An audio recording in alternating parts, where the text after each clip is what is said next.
Hello and welcome to another episode of the Firearms Insider Gun and Gear Review Podcast. This is episode 61. On this show, we strive to showcase gun reviews, gear, and anything else a gun enthusiast may be looking for. We evaluate products from an unbiased and honest perspective. I'm your host, Ryan Cross, from the Firearms Radio Network, your source for broadcasts for shooters, hunters, and gun enthusiasts. Bandwidth for this episode is brought to you by Action Target. Today I have with me Chad. Thanks for joining me, man. Yeah, Uh, sure. Anytime. how's your week been? You been shooting? No, I got a piece of metal in my eye, and they pulled it out, so that everything's kind of blurry. So no shooting for me. I did mount a free float tube on my AR and mounted a scope up. So hopefully when my eye gets a little better, I can take it out and sight it in and see how it works. Right on. Yeah, I put my first rounds to my new Mosin Nagant, just to make sure it was zeroed, and then chased some coyotes around with it. Unsuccessful bird hunting. All I managed to get was some cardio in.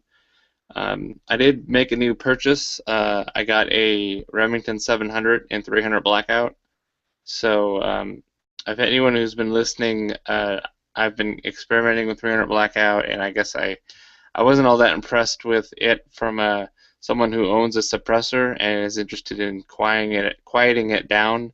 It was still kind of loud with the gas system, even with a couple of tips and tricks that I tried. So I ended up selling the AR pistol, and I kind of just wanted a nice bolt gun that would be just like stupid quiet, and then a really soft recoiling rifle for in the future for like a kid, um, or anyone else that wanted to shoot some small to very small, medium-ish deer, within 200 yards. It'd be a pretty good caliber for that, and a good suppressor host, and an overall good truck gun. So it's actually right behind me on the bed there. It's a 16.5-inch barrel. It's actually a 5R 1 in 7 twist, like tactical barrel, and I'm still waiting on some scope mount and rings, and I'm gonna put a 2.5 to 10 on there. It should be a sweet little short range tactical rifle. I don't That Hogue stock I don't like. It makes a good all weather stock, but I'm debating on whether I should save my pennies and do something like get like an MDT chassis for it. Something that is already accepting of Accuracy International magazines, or just pick an HS precision stock that I like and get some bottom metal and do it that way.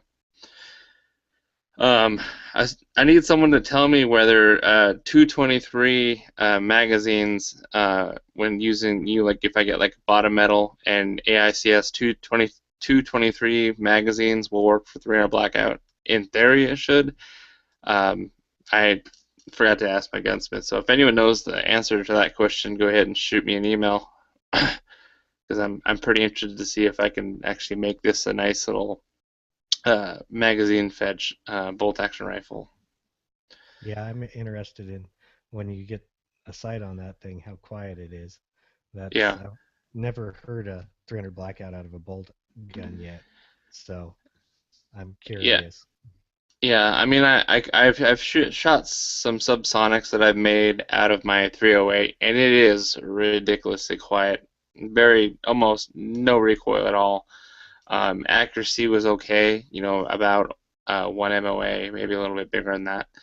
Um, but I kind of wanted to still use all the dies and brass and stuff for 300 blackout that I already had, and just have a dedicated platform just for that. And apparently, I can still shoot like the 110 grains out of that as well as the heavier grains with that 1 in 7 twist. So it's going to be kind of more of a multi-function gun. Like I'll shoot the 110s for like plinking and just having fun.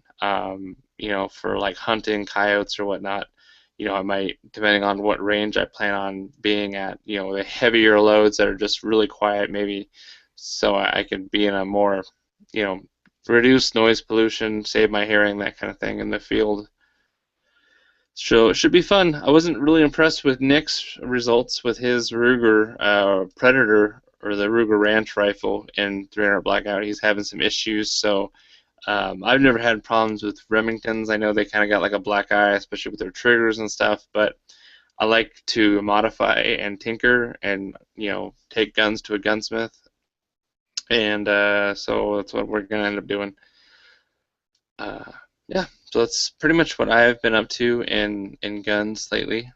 So let's get right on to the announcements. I'm doing like a real like quick lightning giveaway just in time for Christmas, and this is going to be a Facebook giveaway.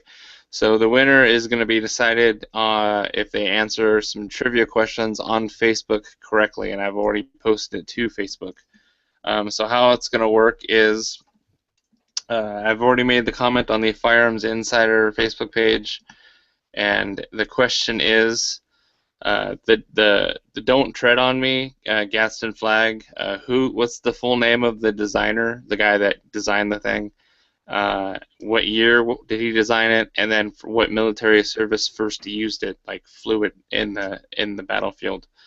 And I ask those questions because it's a Lone Wolf. The prize is the Lone Wolf Distributors Glock backplate. It's painted flat dark earth, and it's got like a 3D metal etching or relief cut, and it's the "Don't Tread on Me" with a rattlesnake symbol below.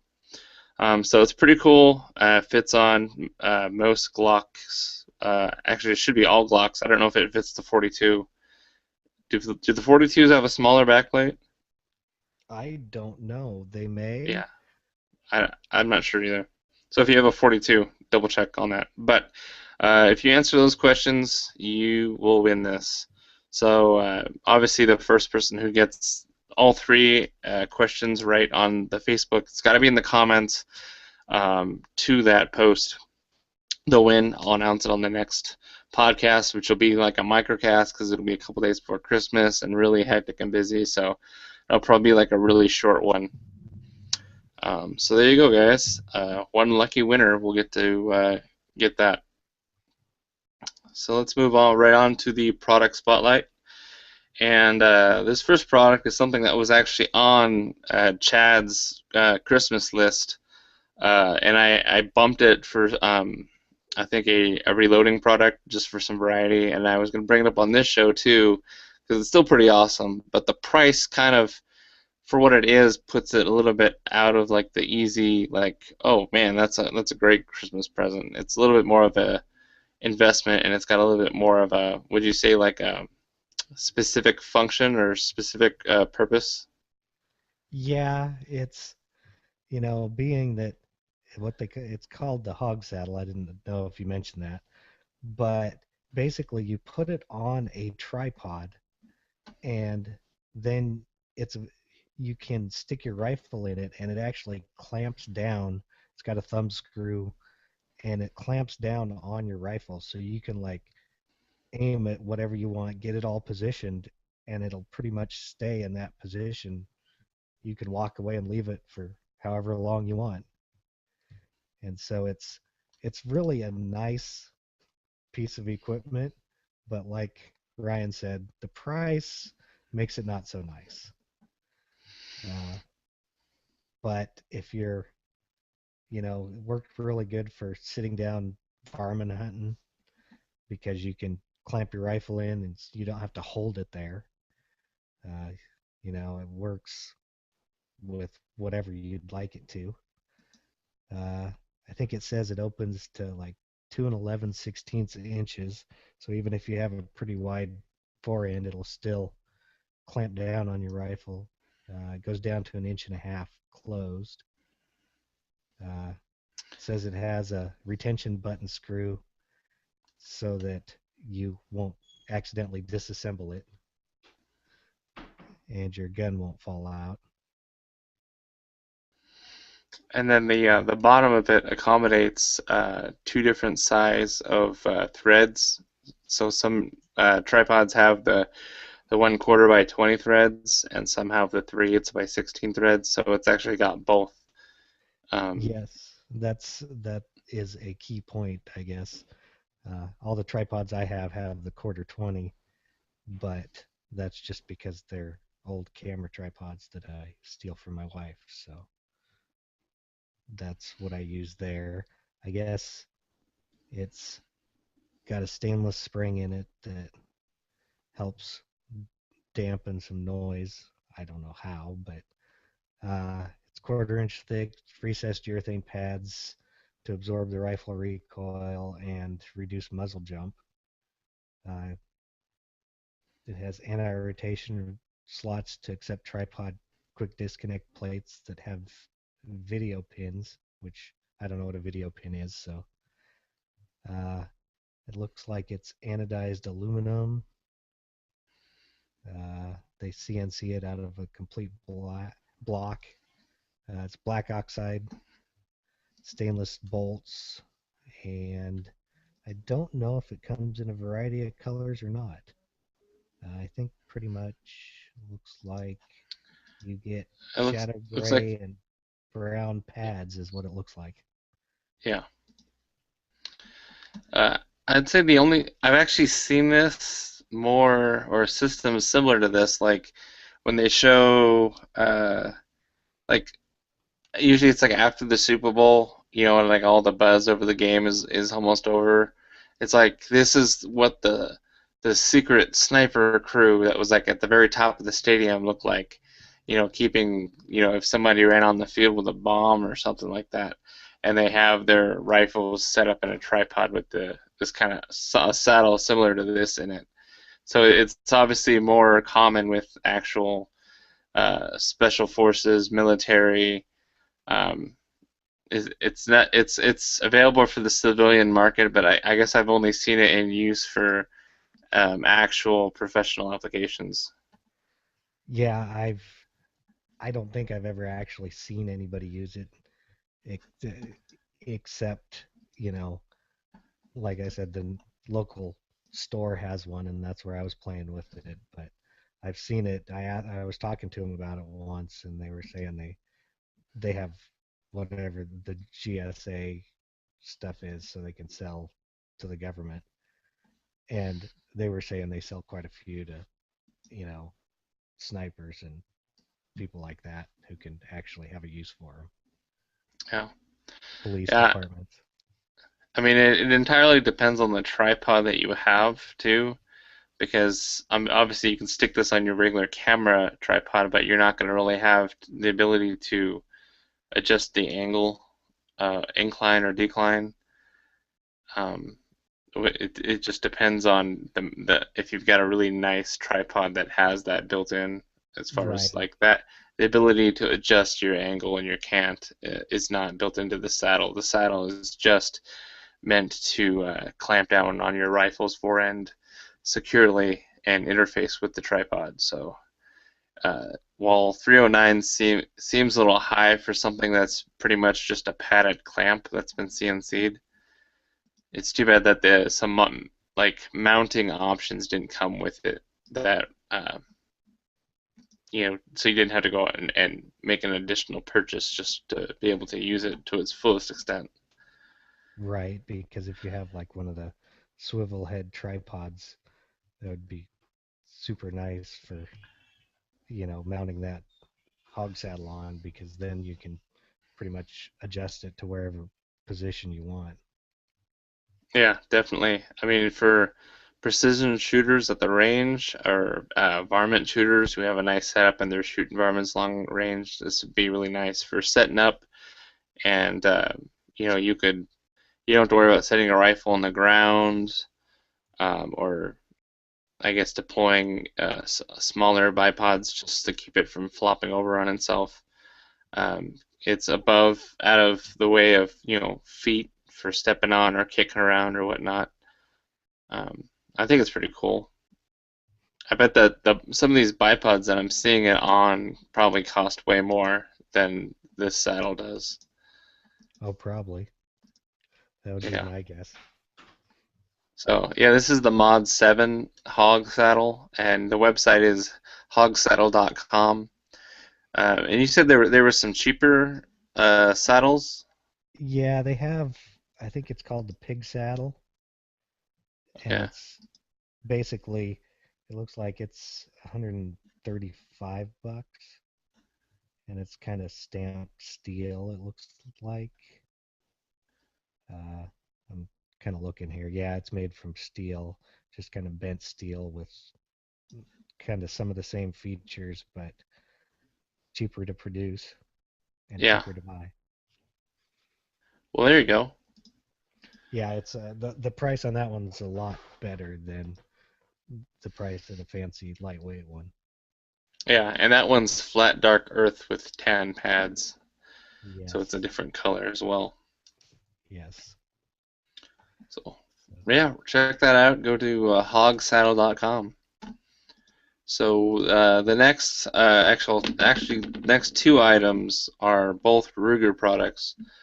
I mean, Ruger's just been seems like the bat in a thousand this year as far as releasing new products and listening to what people want and eventually releasing it. I know a lot of people. What are people? The majority of people wanting like a SR45 like compact or something like that. I've I don't heard know. I've people. never. I don't know. So the first one is actually it's a trigger group for the Ruger 1022, and it also fits the 22 Charger pistols, and it's the BX trigger. BX, I recognize that from the BX25 banana magazines that were selling like hotcakes there for a while. Um, those are really high quality 25 round magazines that fed pretty well, had steel feed lips. Seems like the price on them almost quadrupled or tripled while they were in demand, and then they kind of, as supply came back, they went back down. But so they're now Ruger's releasing a kind of all-in-one kit that has the trigger and all that. It's a lighter, crisper trigger that's 2.5 to 3 pounds on the pull with minimal over travel and a positive reset. So the MSRP is only $89.95, and considering getting a nicer trigger on a Ruger 1022 often meant you go to like Vorkorsen and you'd spend almost twice that to get a complete kit. It's really nice that Ruger's finally. I mean, they're like, this is literally one of those things like, oh geez, finally, that would have been nice to have. 20 years So ago. yeah, exactly. But so it's not a receiver, so it doesn't need to go through an FFL or anything like that. So when you disassemble your 1022, you take the trigger housing and group out of your receiver, and you just replace it with this. So I guess the force required to break is much better than the original trigger, um, and then as well as the distance is a little shorter as well. Yeah, So and the go thing with ahead. it is I was, if you look at like some of the parts that you buy off of like Brownells or something to make, this already made better trigger parts for a 1022, you're going to be paying, you know, 90 bucks or more for, a different hammer and springs and trigger and all that stuff. So it's probably a pretty good deal for 90 bucks. Yeah. So that's going to be available December 19th at Ruger's online store. That's shopruger.com. So by the time this podcast drops, it should be available on their website. Uh, it's not the prettiest looking trigger. I mean, there's a lot of the housing is plastic and it has big, kind of molded plastic letters in it and all that. But you're not going to see that once it's in the receiver. So that's kind of a really nice upgrade because I think everyone either has a 1022 or needs a 1022. Those are the two kind of people in this world, and this Well, is a much needed upgrade because, of course, in parts there's so many different varieties. Do I only need the hammer? Do I need the whole kit? The whole kit, is over $100. Do I just need the target hammer? Is that going to improve it enough? I just want a little bit of a better trigger pull. Instead of it takes all that guesswork out of that, and then some of the gunsmithing installation you kind of have to do. Like, I'm not a gunsmith, obviously, but I was able to do it. But it isn't like as truly drop in as this will be. So, and it still has the same manual safety on it, so that's good. And I think you might be able to change out. Well, I guess the distance or the over travel distance is reduced on this, so you won't need to change out that plunger to make it even better, supposedly. So, It looks like it also comes with a kind of an extended magazine release also. At least in the two pictures, if you look at the little diagram it shows in their little package, it looks like it has that extended magazine release too. I don't know. It doesn't look that much more extended than the usual one. Well, the factory 1022 ones are just that little like bump you actually have to push up on. Right. And then this one looks like it's sticking out quite a bit. The actual bolt release looks the same, but the magazine release looks like it's a little bit extended. Well, that's good because it's usually something that most people can easily do themselves. Get like the extended releases that actually go down along the underside of the trigger guard. Right. Um, but it's good that they took that into consideration. So pretty inexpensive upgrade to your 1022. And then of course it should fit every 1022. So every different variety there is, no matter what stock you have, it should fit just fine, including the 22 Charger pistol, which those are just awesome, by the way. Uh, Awesome for varmints. yeah.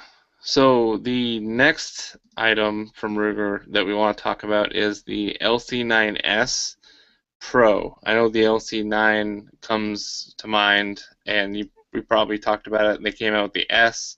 That may sound familiar to you, but now they have the S Pro. So basically, what they did is they listened to what some folks were saying that they wanted removed from the LC9S, and that's that dang thumb safety.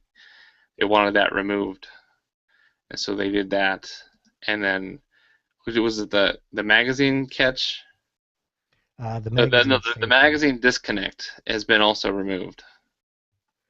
Yes, and it says it has a newly designed striker action that delivers a short, crisp trigger pull. So I don't know if it's a better trigger than the standard LC9Ss, but that's kind of what it sounds like. Yeah.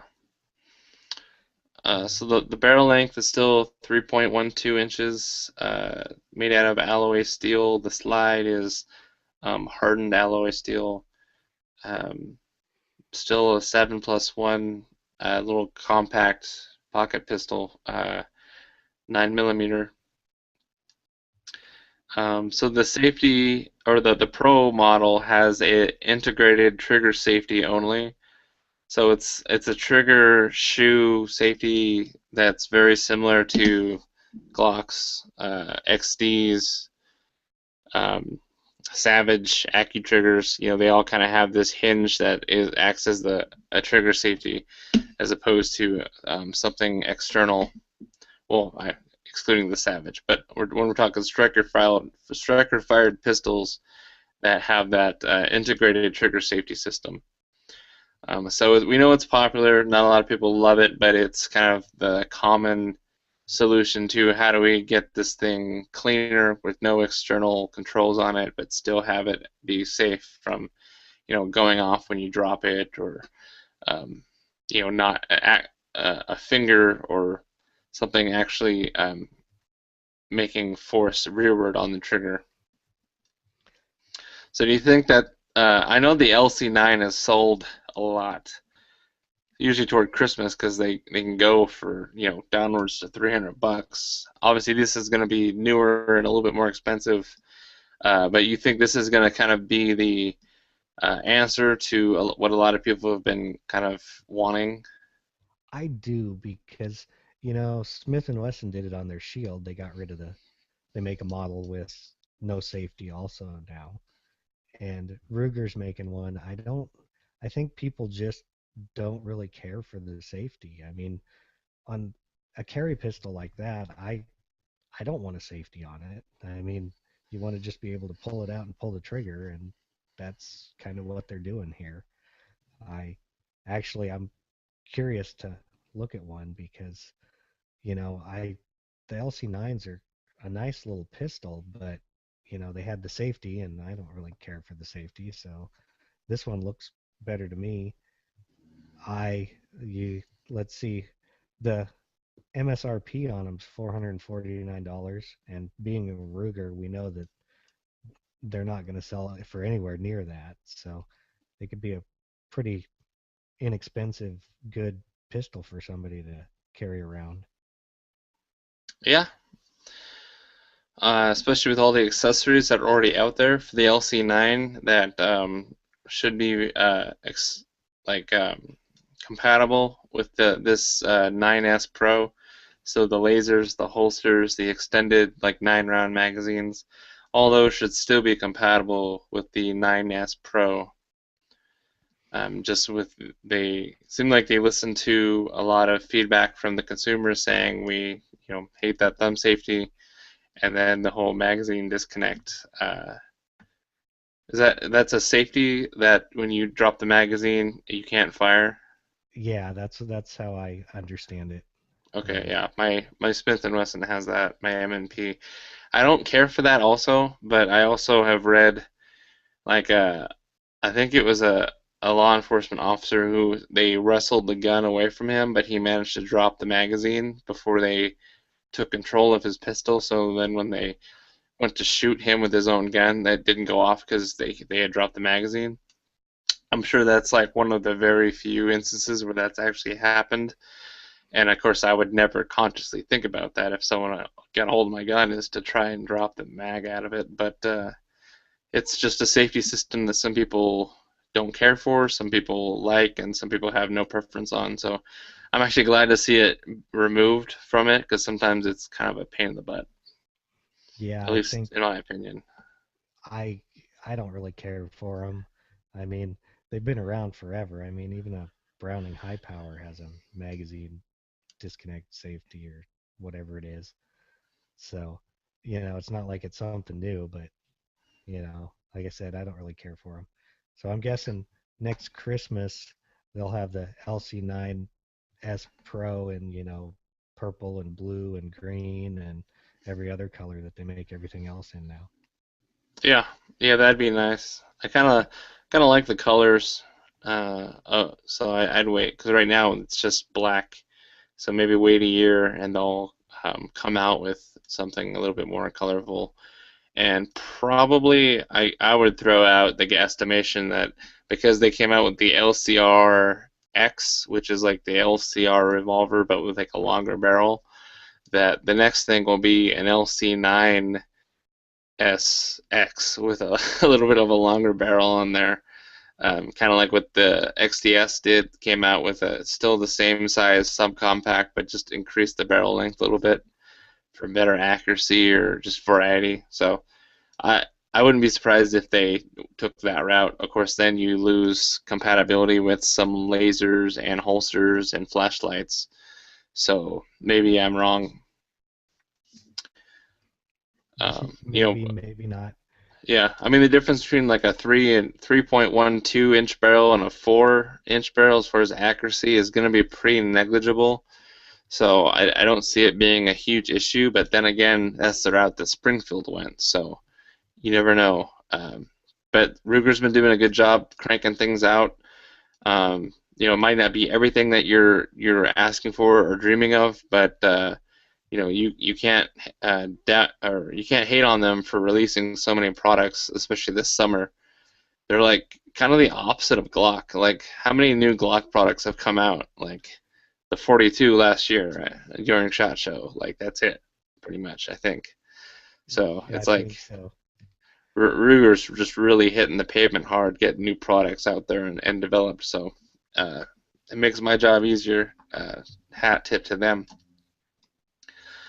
So onto the sponsor product spotlight. If you click on one of the affiliate links on the Firearms Insider website or go to firearmsinsider.com/action target, you'll go to Action Target's website, which actually is no longer true. You'll go to LE Target's website. They just created a new website that combined all their Action Target products with the other brand that they own, LE Targets, Law Enforcement Targets. So it's under one website, one umbrella now. The Radio 15, 15% off promo code should still work. So if you enter the promo code Radio 15 during checkout, you should get 15% off your order. So now that they've kind of combined websites, there's a lot more steel to choose from, and there's Action Target steel that we've gone over a whole lot. But I wanted to kind of point out one other steel product that they manufacture under the same umbrella. And so this week we're going to talk about the Challenge Targets Auto Reset Handgun Target. And for what it is, it's a steel target that it's mounted to kind of a spike. And so it's just a single white paddle. And what you do is you, kind of stab the stake into the ground at the range or the dirt mound or whatnot, or wherever the backing, the berm, wherever you're shooting, and then engage the steel. So it's rated for all non-magnum handguns. It's a commercial grade steel AR-500, and it's the plate itself is 12 inches long total. There's an adjustable spring tension for different calibers. So if you wanted to adjust the spring tension between 9mm or 380 all the way to like 45, you could do that as well. The minimum shooting distance that they recommend is still 7 yards. It's got 1/4 inch steel in the ground stake, and can be hammered into almost any terrain. And the assembled length is 24 inches. And the spring mechanism is fully protected behind the hardened steel target face, so you don't have to worry about potentially damaging any of the spring mechanism through use when you're shooting it, on the correct side facing you. The target place is also reversible for extended life. When you are shooting a metal plate with bullets long enough, you actually start to kind of make a little concave in the steel. You shoot it with enough rounds, we're talking like in the thousands, it'll actually become concave enough to start affecting the deflecting of that lead and spalding splashback. So when you just kind of disassemble it, flip it around, and then shoot at it, and it'll start to bend that concave back to normal. So you can just do that over and over and over and increase the life of your steel because you're not warping it one way or the other.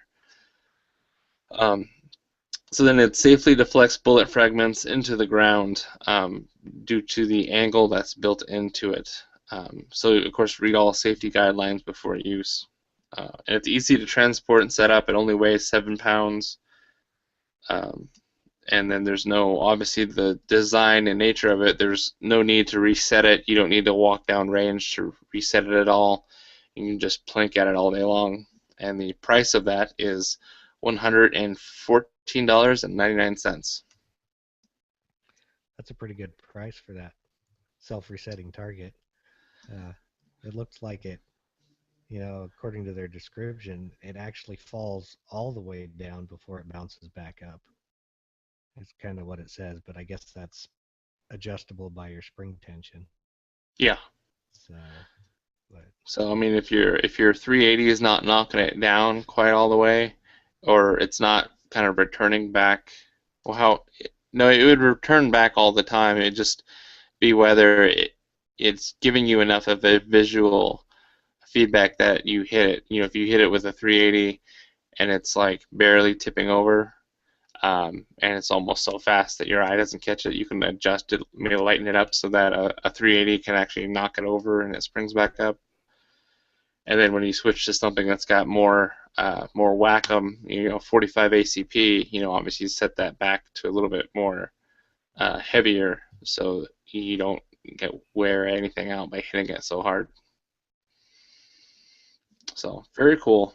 I am impressed with the new website. I'm glad to see that all of Action Target's products that we've previously mentioned have been carried over to it with all their descriptions and things like that. And it's as far as organized and being able to find all your categories, it's nice. But and seeing kind of the new categories that came with the integration of law enforcement targets is nice to see that as well. And it So also the gives, website, what's that? I was going to say, and it gives us all kinds of new targets to spotlight. Yeah, exactly. So that new website, if you went to actiontarget.com, it would forward you to the new website. So the new address is letargets.com, but they've got their Action Target website forwarding to that already. So pretty cool. Yep. So next up, we're gonna get right into our firearms insider reviews. Uh, you want to go first, Bud? Yeah, I'll go first since I skipped out last time. Yeah. So I am going to review what they're by a company called Lock. They make 1911 grips, 2245 grips, Beretta 92 grips, some for CZ75s and some for SIG 238 and 938s. And they offer them in a G10 style composite or whatever it actually is, which a lot of grip manufacturers use as the G10 material. And I actually discovered this company when I was looking on Amazon just searching for grips for a 1911, and they came up, and then I went to their website and they make some really nice grips. And so what it was they have a few different varieties. It's kind of the textures on the grips themselves, and the ones I chose were what they call the spec ops, and I chose them in an orange black color because I thought it'd be pretty cool looking. They have a bunch of various colors. You can get normal black, you can get like blue and black, or like gray and black. You'd have to go see what they have, but they're really cool. And the ones I have, the Spec Op grips, I don't know if you can see it because it's kind of dark in here. The pictures on the review are way better. They kind of have a dimpled front section and then kind of lines down the side and the back. And what it does is the front section gives you a really good grip on it. I mean, I was actually really surprised. And then the way the angle on the back is cut, it seems to help with the recoil impulses that you get. And it seems just they actually did a really good job. I was really impressed with how they look, how they functioned, and these aren't even the grips that they say give you the most grip. They have a couple, like I said, a couple different options that are kind of the dimpled all the way, and they give you, you could probably tell by if you felt them, but these in the front feel different than in the rear, and it's just grips your hand. It's pretty surprising. Uh, if you go there, they give you a bunch of different options for colors, styles. You know, you can get them. I got them with the magwell cut, which so they're cut flat so that the magwell sits right next to them. Typical 1911 grip has a taper there. And then I also got them with an ambi safety cut, which they make. And then they make this little relief cut for the magazine release, which actually is super nice if your thumbs aren't too long. And since my son actually shoots that gun, it seems to work better for him when he makes a magazine change. Uh, they they put a lot of time into their CNC programming, a lot of quality control measures. I noticed that on the back of the grips, uh, on the 1911, there's a pin that holds the mainspring housing in, and they on the back in the review you can see there's a little tiny kind of dimple cutout on the back side of the grip. So where that little retaining pin is, where it rounds is kind of rounded and sticks out, the grips actually have a relief cut for it, which is I thought a pretty good, you know, testament to the quality they make. Uh, I actually haven't tried them when my hands were super sweaty, but they do seem to give good grip. I kind of had damp hands after washing them and kind of stuck my hand around them, and they seemed pretty functional. Uh, I did call the company and talk to the owner, and they can do some custom colors. Like if you don't see something you like, they can do, like I saw on that they did like a zombie green and black. So they can do custom colors within reason, I guess, if they can get the G10 material. And they can do custom cuts for the grips. Like sometimes they can inlay stuff.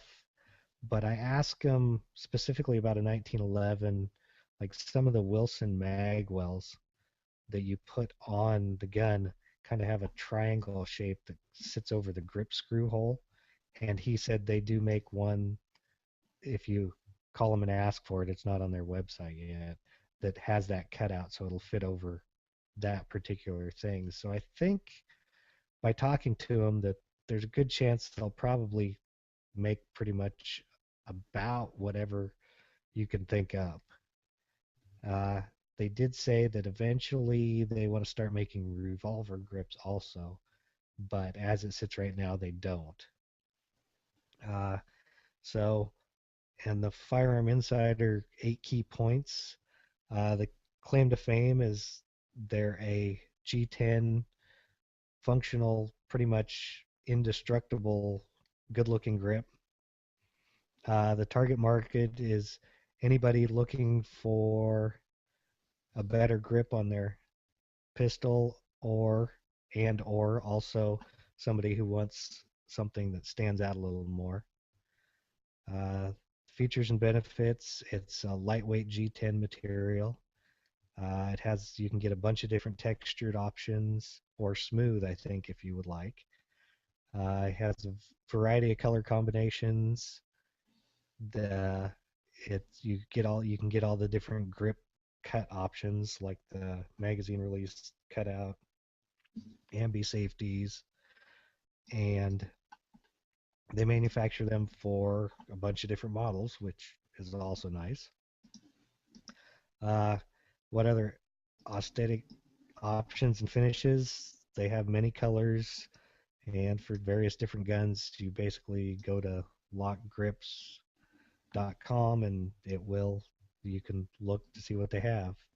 Uh, couldn't find many what other people were saying, so I picked a couple because that was about it. One from Amazon said Lock Custom Grips, best value anywhere on 1911 custom grips. And one from Facebook. I picked up a pair of grips today at the gun show. Love them. They fit great, and you got to love the price. And the price point is pretty much any of them that are on the website are $47.95, and I think he charges a couple bucks to ship them. When they were shipped to me, they were wrapped in bubble tape and sent in a padded envelope. Or you can get them for the same $47.95 on Amazon. Uh, there aren't near as many options on Amazon, of course. But if you need it now, you can go to Amazon. Uh, and our ratings, the pros, it's good grip texture, lots of style options, lots of color options. They're lightweight. They're made in the USA and fast shipping. They say they usually ship them out in a couple days. So that's pretty nice. For that price, you might want to give them as a Christmas present because it's almost Christmas time and you might actually get them by Christmas, depending on you guys probably won't hear this till Friday, so maybe. I gave them an 8.5, which is great because I couldn't really find anything wrong with them, and they do exactly what you would want a 1911 grip to do. Very nice. Yeah, I was just gonna say that the price is really good compared to the other competitors who also make G10 grips. It seems like all those were much higher uh, in MSRP than these. I wish that I had known about them when I was shopping for grips for my 1911. Um, my father's Remington 1911 that I gave him still has the factory grips on there, so I might be looking at a some upgraded grips from Lock. Yeah, I was showing them to my neighbor, who actually, nicely enough, is a shooter, and he was thinking about getting a set for his 2245 because they specifically make them for those. They're slightly different than the 1911 ones, but Yeah, they're still really nice. I think my favorite is the Roughnecks in OD green and black because it looks like a snake. Yeah, yeah. Uh, so that's I kind of like that. Well, I like it to get some that resemble like buckhorn or like deer antlers. yeah, That'd be kind of like a, they call that stag when you get like a knife that's got like a stag grip. 1911 grips in that kind of stag coloration would be really cool. yeah. Like I said, you could send him an email or something and see what they have because he can do custom. I don't know what he charges, but Yeah, he might have something like that. Which, yeah. Or something green just for Remington. well, But yeah. Besides the OD green, yeah, uh, but yeah, I know what you're saying. But yeah, they're a good product, and you know, I another reason I kind of picked the orange and black is down where I live. It's in Oregon, so uh, it's our Oregon State colors are orange and black. So you gotta not not those yellow and green colors like the ducks. We gotta stick with the beavers here. you mean you weren't representing the Firearms Insider with your color selection? Well, maybe that's it too. That's It works for that too. right. So I picked those colors for a reason. for a reason. Yeah, Yeah. Well, right now on. I know. Well, thanks for finally letting us sharing that review with us. Yeah, finally. I've only Yeah. done it. I tried to do it a couple weeks ago, and something came up, and I wrote the written review. I don't know, a couple months ago, so it's finally good that I actually got them on air. Yep. So yeah, so thanks for that. So my review this week is the SGM Tactical Drum Magazine for the Glock. And yes, you did hear me correctly. I said drum magazine for your Glock. These things got really popular really fast, and they almost doubled in price. So this is the package that it came in. They're imported from Korea. They're made in South Korea, the good Korea, not the bad one.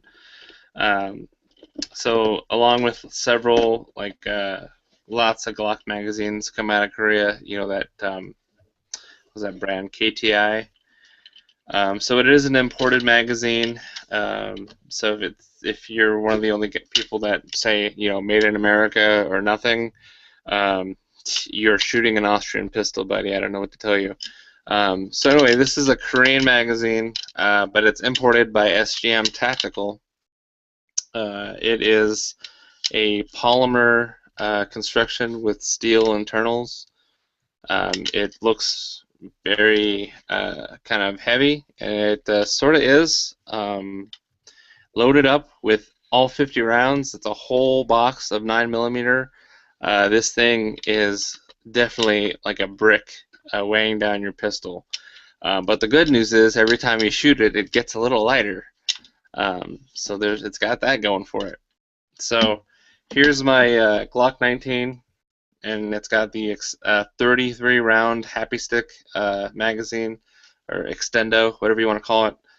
Um, so it's that big. You can still fit them in mag pouches. They're just going to stick out a whole lot.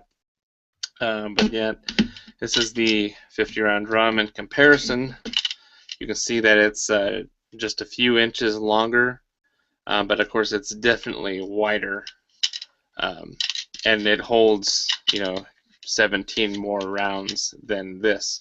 So people might think, well, then what's the point if it's only 17 rounds and it's much more bulbous and it won't fit any of my pouches very well?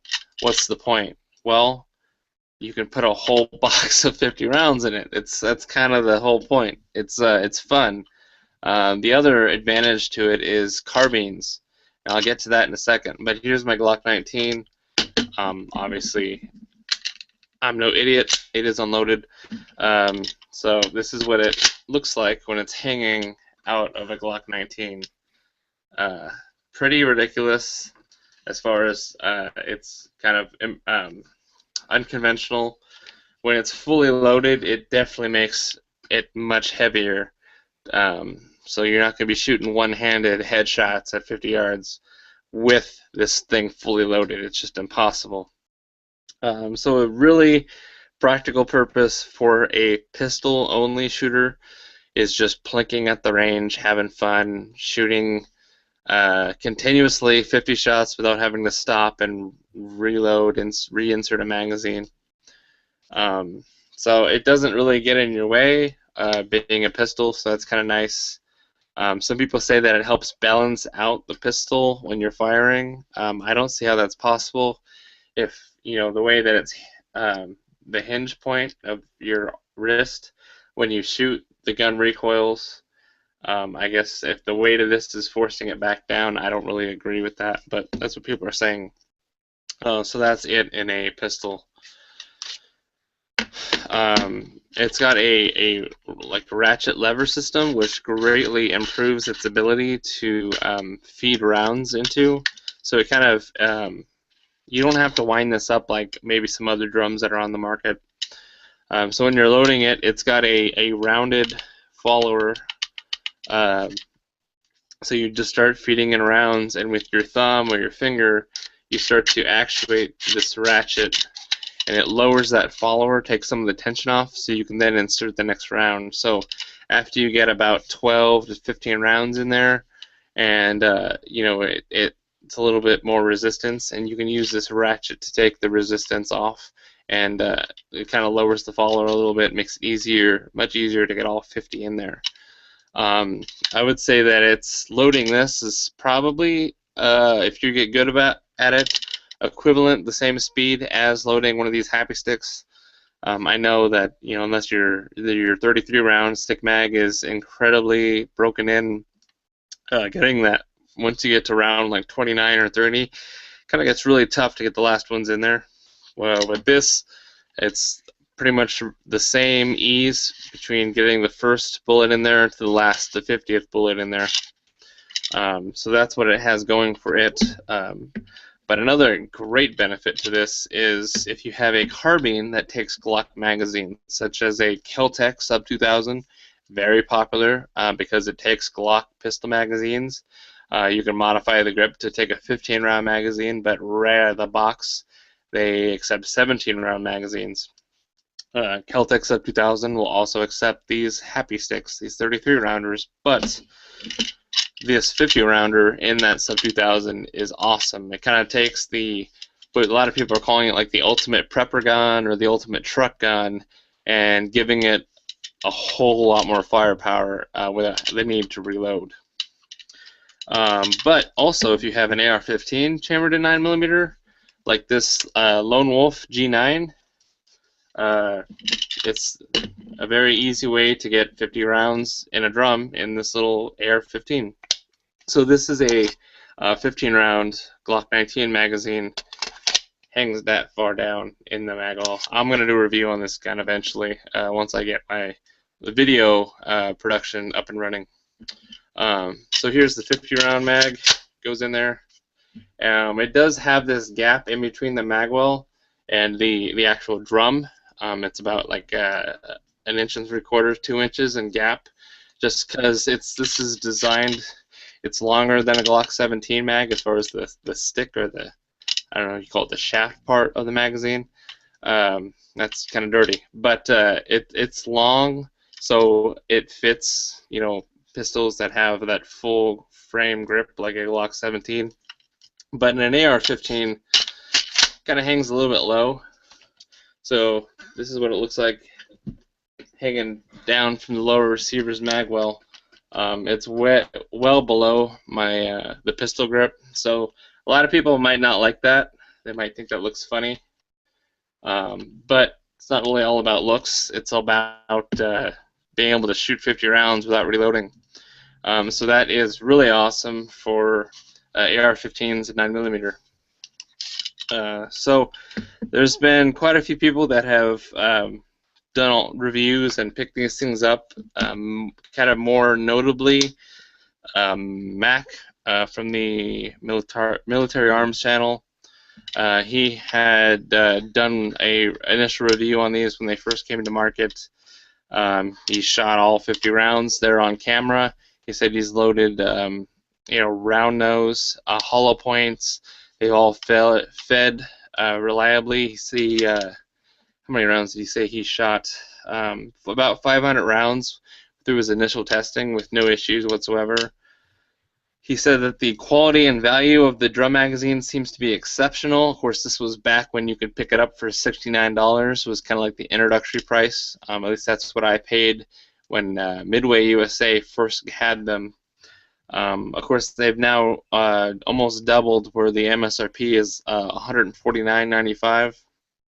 You can still get them for about like $122.99, and that's actually on Brownells. And I did put an affiliate link in the review. So if you're interested in this, you can still get it at $122.99 from Brownells. I don't know if you're gonna find these for $69 anymore. They just kind of went, any magazine that takes more than 10 rounds is like fair game, and a lot of us are gonna try and buy them up while we can because of local political changes in the climate. So it's great for Glock owners or Kel-Tec Sub 2000 owners, or people that have AR-15s, be it the Lone Wolf G9 or the DDLES builds. Should work great with any AR-15 that accepts Glock magazines and is chambered in 9mm.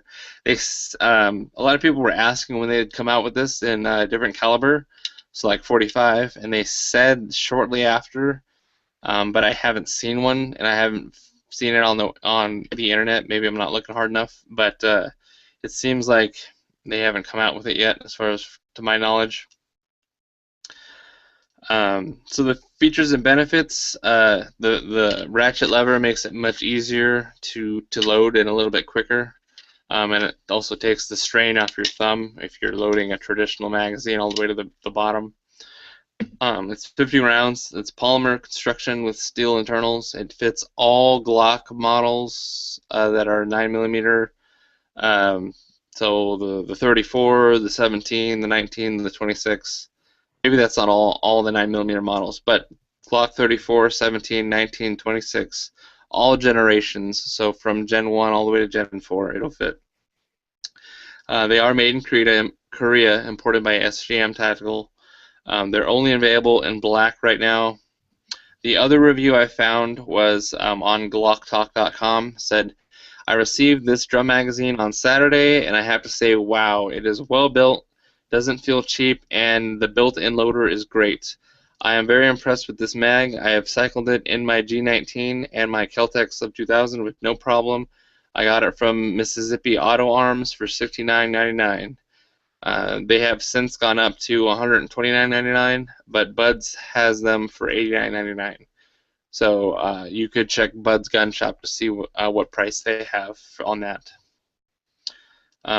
So like I said, the MSRP about $150. street price. Get that about 20 bucks less than that.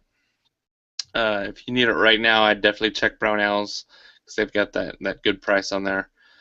So overall, the construction of it, it seems like it's built well. If you wanted to take it apart and disassemble, you could. There's four star or hex nut screws that you would use to take off this cover.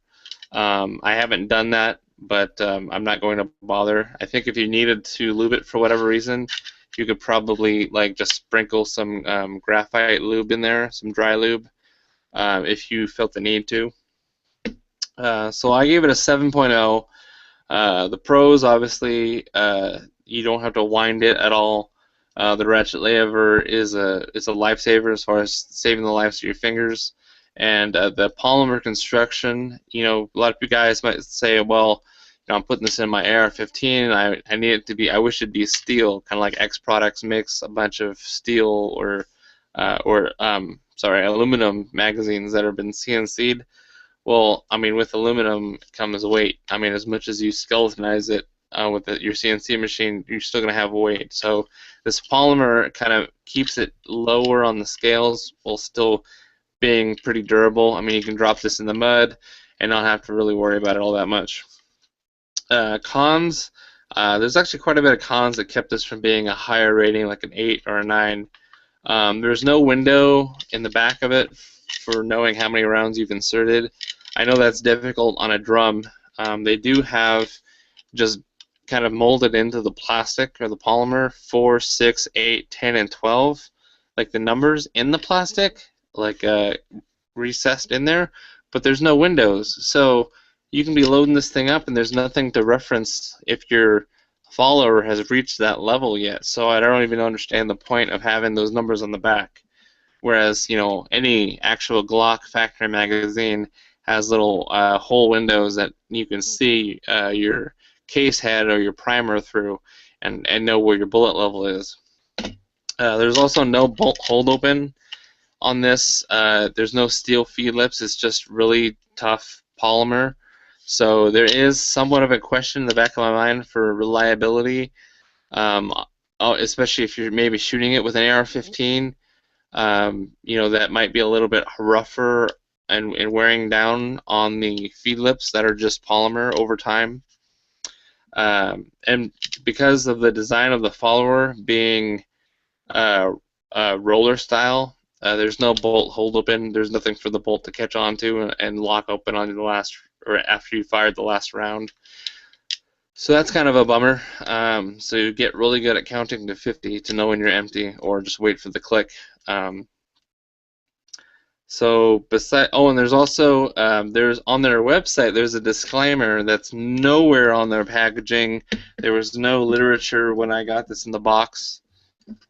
The disclaimer is that if you insert the magazine hard enough on a closed bolt, meaning the bolt's not opened, you could damage the locking slots on the drum tower. So I'm guessing on the side here there's like a little locking slot, or maybe they're referring to the front here. If you insert that on something that's got a closed bolt or closed slide, you could damage that. So that's kind of a concern that they don't put anywhere in their packaging. I actually didn't notice that until I was doing this review and I looked up on the website. So definitely going to get a ding for that. But overall, if you're looking for more fun at the range, more novelty with your friends, if you are really trying to practice on your trigger pull, your front side press, your actual shooting mechanics, and you're not worrying about reloading practice and mechanics, it's great because you get to pull the trigger a lot longer without having to stop and reload. But you've got the added weight to it, so it's kind of more of a novelty. I wouldn't consider this like a home defense magazine where you can take out a whole force of insurgents because you've got 50 rounds in your pistol. I wouldn't consider it that. I really consider it more of a very durable and tactical novelty. I think that if you had a bunch of these 33 round magazines laying around and loaded up, these would be a lot more handy. It's 17 less rounds, but you in the space that you would need to store this thing, you could put like 3 or 4 of these, which obviously is much more ammunition at the ready. Uh, so that's just what my opinion is. So I'll give it a 7.0. It's fun. I'm glad I had one. I'm glad I got one at the lower price point because I've seen this thing for like $200 during like the craziest of price gouging. I've seen it like locally, I think for like 179.99 most recently. So it's definitely something I'm glad I have now. But if I didn't have one already and I was looking at the prices, I still wouldn't buy one. So it's really up to you how much you hate changing around your magazines or reloading. So that's my review. What do you think, Chad? Did you try it in your carbine? Yeah, Yeah. my AR-15. Yeah. You like it in there better than in the pistol, is what I got out of that. Yeah, and that's actually why I really got the Lone Wolf. Um, one of the reasons why is because I wanted to have a platform that took advantage of that drum magazine as well as these guys and all my other mags. But it's nice. It's really nice. I wish that it had a shorter tower. I guess instead of calling it a shaft, which is kind of dirty, I can call it a tower. I wish that it was kind of more of the size of a 15 round magazine for the tower. That way it did protrude down as much and maybe keep some of that balance a little bit closer toward the hole lower. But it's still fun to shoot. I mean, once I get this thing SBR'd and eventually suppressed, I mean, how fun is that? 50 rounds of 9mm quiet and, the freedom of having or I guess not freedom if I have to pay and wait for the stamp, but having a rifle stock on a shorter barrel should be really fun. Yeah, that's the thing is, I don't know if I'd, get something like that if all you had was a pistol, but some people like them. I mean, it gives you a reason to look at getting a Glock 18 or something. Yeah, yeah, because that's feasible. Yeah, That exactly. yeah, it's easy to say coming from the guy that's got a what is that an M11?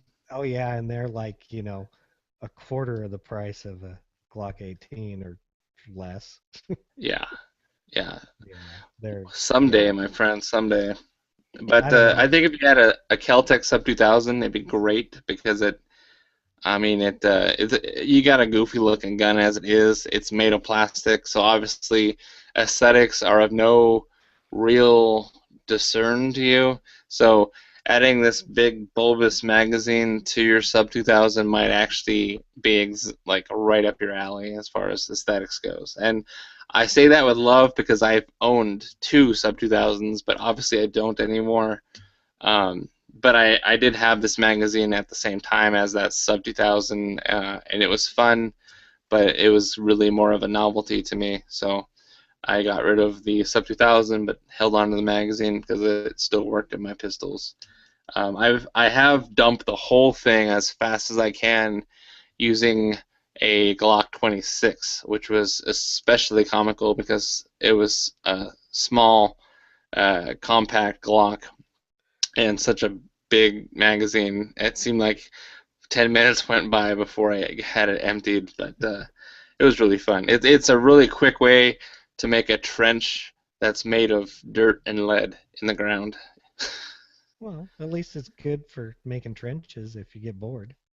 Yeah, or just like you need more brass. It's Yeah, a good unloader. yeah. Well, good review. Yeah. So actually, for the tech gadget or app segment, I'm reviewing an app that has like absolutely nothing to do with firearms. However, um, people have been using this in firearms training, and this is actually brought to my attention by my buddy that we went bird hunting yesterday. He's a firearms trainer, instructor, and I was kind of talking about the podcast, and he asked, what apps you've been looking at, and then he wanted to show me this app. It's called UberSense, and what it is, it's an app where you can record video, and then you can actually like go frame by frame and slow down the speed of it for playback, and you can make notes on it and kind of draw lines, right over the person, the subject that you're filming, and its primary use is for coaching. Olympic coaches use this in various sports, speed skating, um, bobsledding, baseball, tennis, um, track and field. So you record your workout or your training session using your phone, in HD, and then you can use the drawings tools to analyze it in slow motion, and you can compare side by side, um, by taking multiple videos and showing side by side. Okay, this is what you did before, and I made these notes on how to adjust your form, and this is what you did after. See what a difference that makes. So how that relates to the firearms part is obvious. If you're a firearms trainer, or maybe you're just kind of teaching yourself, or it depends on how, if you're like a professional licensed NRA instructor, or you're just trying to better your own skills and so you're recording yourself. This would be an app that would help you to really break down the mechanics of your stance, your isosceles or your weaver, and your leg positioning, and while you're shooting and moving and transitioning, all of those mechanics you can slow down and analyze in this app, and really get down to the nitty gritty of your form. So it's kind of nice. I mean, you're not going to find many like demos of shooting sports with it, obviously, because it's pretty all-purpose. It's got um, CrossFit, volleyball, track and field, bowling, baseball, tennis, golf. Golf is a big one. It's got examples of those, but unfortunately, it does not have Instructor Zero, or Magpul Dynamics or anything like that. But it's totally applicable to the firearms training and defensive training. So that's why I'm bringing it up today, because it might actually be useful to several of you who are educators, trainers, and instructors in our little community. So Yeah, could you see this as being handy? yeah, especially for trainers. I think you were telling me before the podcast that you can use it like as somebody shooting. I guess you can tell if their stance is good because you can show them what they're doing wrong. The other thing is if they're not, I could see it being useful if they're not holding the gun properly. You could show them that, hey, this is what you're not doing.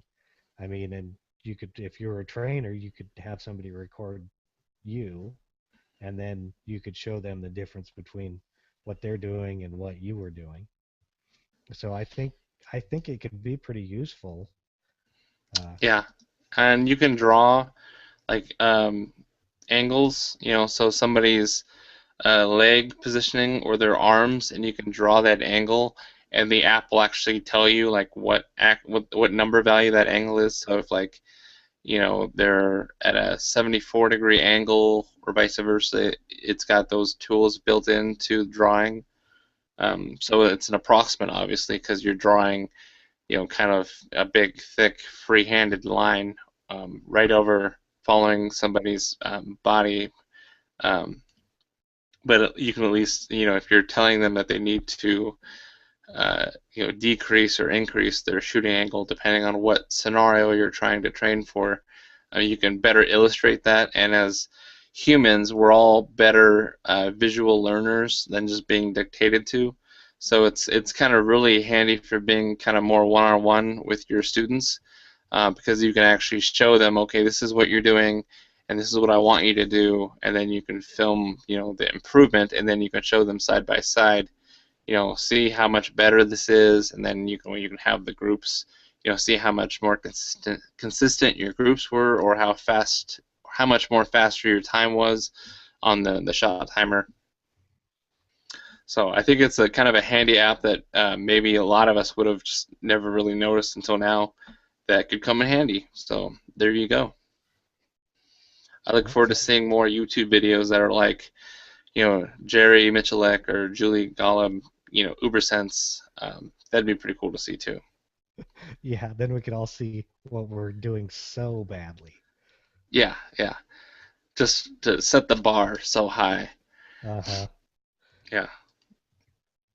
So you go to ubersense.com to check out that app, and you can download it on your Android or your iPhone. And it looks like it's free too. So I forgot to mention that. Obviously, if it costs money, I'd let you guys know, but it seems like it is 100% free. So, and the last upgrade, the version 4.1.2, they improved slow motion scrubbers for 60 to 120 frames per second, and then you can pause while recording. Also, if you're doing segments, so okay, quick, do this stance or this movement, and then you can pause it and have them do another one to kind of help improve that the timeline of your video, what you're capturing, so you don't have to do a bunch of long ones. You can kind of shorten it yourself. So listener feedback this week, I didn't see any. So make sure you leave us iTunes reviews, so I know how well we're doing, and then every now and then we'll throw in a little giveaway, and we'll choose a random iTunes user who has left us a written review. So in closing, make sure you listen to all the other podcasts on the Firearms Radio Network, especially the Reloading podcast. If you're just considering rolling your own, so to speak, for reloading, or you're a novice that just started and you're lost, or you're taking it nice and slow and you're being cautious, or you're a crazy son of a gun who just jumped into it and is doing more than you should be with that little education and reading assignments, or you're a veteran that loves reloading, loves talking about reloading, your wife leaves the room whenever you mention reloading, this would be the podcast for you. It's got Mike Eisland talking about is the host. He has some other guests on there, and they cover different topics each week, and then they cover some great products that kind of make reloading a little bit easier and more accurate, safe, and most importantly, more cost-effective, because that's what it's all about: saving money, which is a bold-faced lie. Reloading does not save you money. It makes you spend more money on components and shoot more, which in the end translate to a lower bank account. But maybe that's just my case.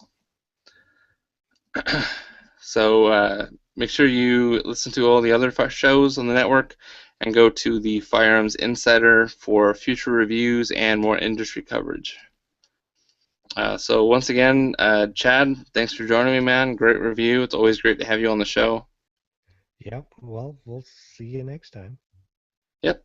Hey, everyone, shoot safe, have fun, and I'll catch you on the next episode, which will be kind of like a Christmas microcast. We'll announce the winner of the Lone Wolf backplate giveaway.